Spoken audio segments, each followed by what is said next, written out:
Woo! Woo! Goddamn! Jesus! I cannot believe what's going on, everybody. My name is Mike Brown, aka Review King MB, and this is my 31 days of horror movie reviews. And I was contemplating very hard if I should continue the Anaconda series because thank you for making it a series. This is Anaconda 3 Offspring. This is a 2008 film that was directed by who gives a shit, who gives a fuck. Honestly, this movie, this was an experience watching. The first, I want to say like 5 to 10 minutes, I was in the angry camp watching this, right? Like I was watching this and I was thinking, man, production values, terrible. The editing had to be some of the worst editing in a movie I've ever seen. And the acting, Jesus. I like, again, the first couple minutes, I was like, oh boy, I'm in for a rant. And then there came a point. After they reveal that there's this rich douchebag, of course, who he's sick. He's dying. So he's paid these scientists to do experiments and researches on anacondas because he wants them to develop the cure for his disease and hopefully potentially develop more cures for diseases and cancer and whatever the fuck. And so as all of this is going on, of course, the anaconda breaks free. An anaconda that has been spliced with its DNA to become something else entirely. It's not even really an anaconda anymore. It's like 100 feet, and it looks like the worst CGI mongoloid snake I think you've ever seen. I mean, the effects are terrible. They're terrible, but it was like the first kill that we saw this shit PS1 snake do. For whatever reason, in their experimenting on this snake, they gave the snake on its tail, they gave it a blade. So this snake goes around and sticks its tail, blade, whatever, into people's chests constantly. It does it like 3 or 4 times throughout the film, where this is how it kills people. It's supposed to be like a surprise shock. Oh my god, the blade comes out from behind them through their chest and CGI blood is squirting everywhere. I mean, it was that point that I knew this is hilarious. I started to hoot and holler and laugh my ass off. I know people type LMAO, but like, no, seriously, I was laughing my ass off from that point on, throughout this film. So many various points of horrible kills, horrible deaths, horrible acting, and so many scenes of these characters. Because after the snake breaks out of the facility, the scientist facility, it's going out there and it's just killing random people. There's one scene where we follow a farmer for like 10 minutes as he's looking around his barn because he hears things. And of course, it's this big ass 100-foot snake that he can't see, mind you. And the way how this guy dies, he like trips off of the ladder, hits his head off of the ground and knocks himself out. And then he wakes up to this PlayStation 1 CGI snake eating his legs. And it's just, wow. You know, like it's bad. It's bad. His acting is bad. The effects are bad. The kill itself is bad. And then we follow these bounty hunters, I guess, people for hire who are trying to catch the snake. One of them is David Hasselhoff. David Hasselhoff is in this fucking film. Why? Because what the hell else is he doing besides making songs in Europe or whatever the fuck. And so he's here doing David Hasselhoff things. And there's scenes where these bounty hunters are driving in their fucking car or their Jeep or whatever.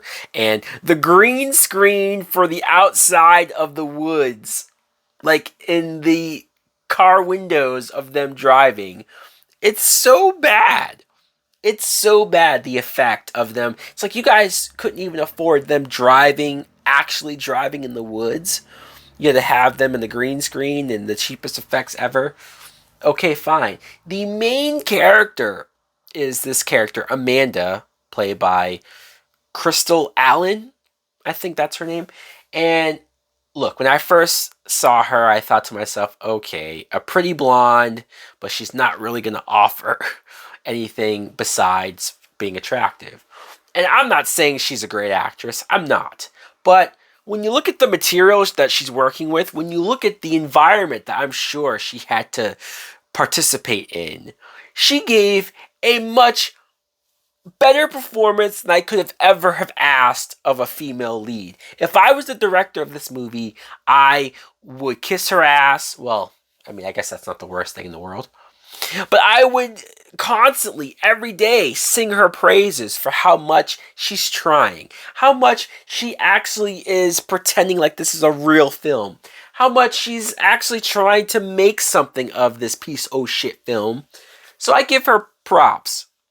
Amanda, you tried your hardest, but some of these kills, some of these deaths, there's this one dude in the bounty hunter group, and this is a scene where Amanda, I feel so bad for her.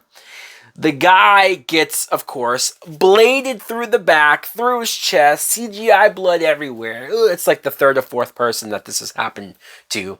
And the guy falls to his death, and he's on the ground, he's convulsing, and blood's coming out of his mouth, and there's a big, huge, open gash through his chest. It looks fake as fuck, but you get the picture. He's dying.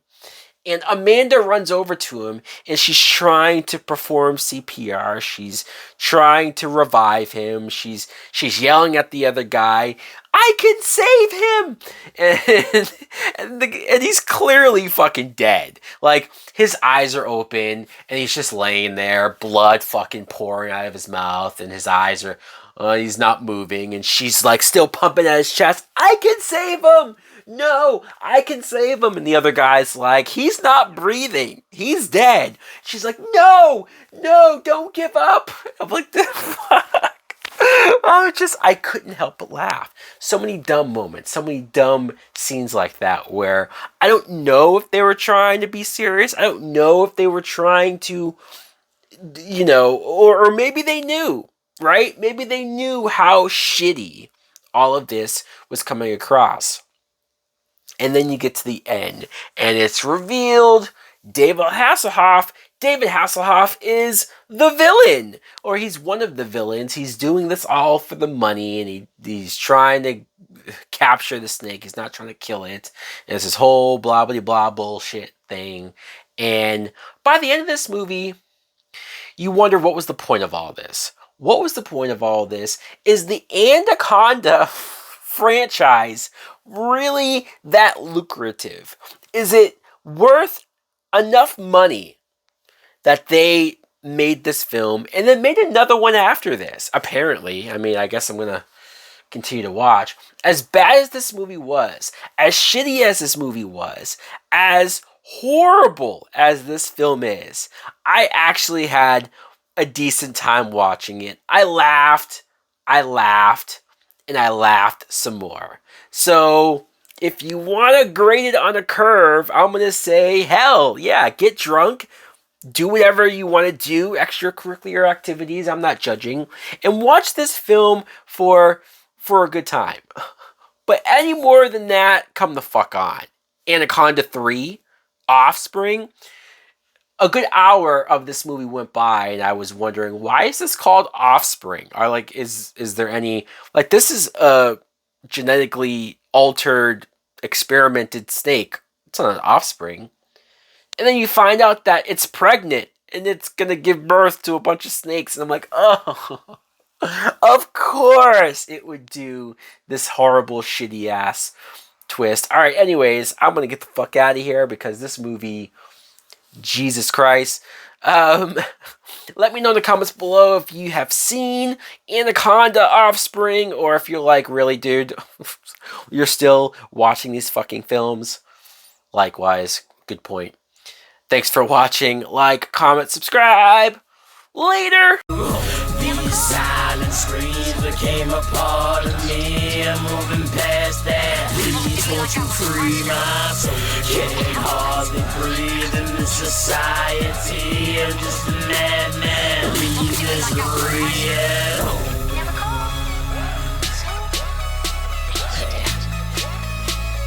Leave misery at home.